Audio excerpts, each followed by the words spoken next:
This was a big one, wasn't it? This was a big decision. Amazing decision, one that we're very happy about. This morning, the Supreme Court has delivered a monumental victory for the Constitution, the separation of powers, and the rule of law. In striking down the excessive use of nationwide injunctions to interfere with the normal functioning of the executive branch, the Supreme Court has stopped the presidency itself. That's what they've done. And really, it's been an amazing period of time, this last hour. There are people elated all over the country. I've seen such happiness and spirit. Sometimes you don't see that, but this case is very important. I was elected on a historic mandate, but in recent months we've seen a handful of radical left judges effectively try to overrule the rightful powers of the president to stop the American people from getting the policies that they voted for in record numbers.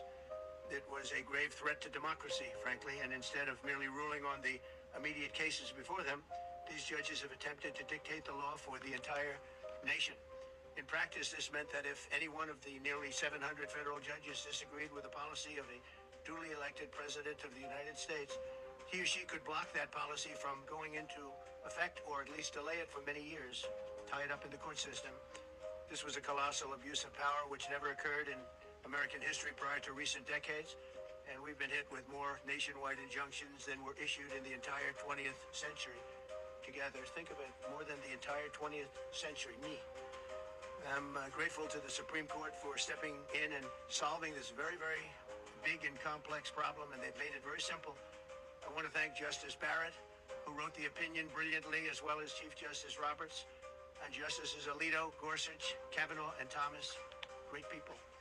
Thanks for this decision, and thanks to this decision, we can now promptly file to proceed with numerous policies that have been wrongly enjoined on a nationwide basis.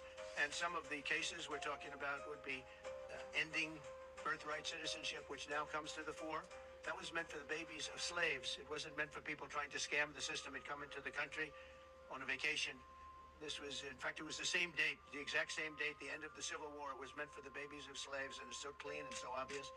But this lets us go there and finally win that case, because hundreds of thousands of people are pouring into our country under birthright citizenship, and it wasn't meant for that reason. So thanks to this decision, we can now promptly file to proceed with these numerous policies, and those that have been wrongly enjoined on a nationwide basis, including birthright citizenship, ending sanctuary city funding, suspending refugee resettlement, freezing unnecessary funding, stopping federal taxpayers from paying for transgender surgeries, and numerous other priorities of the American people. This is a decision that covers a tremendous amount of territory. But I want to just thank again the Supreme Court for this ruling. It's a giant. It's a giant. And they should be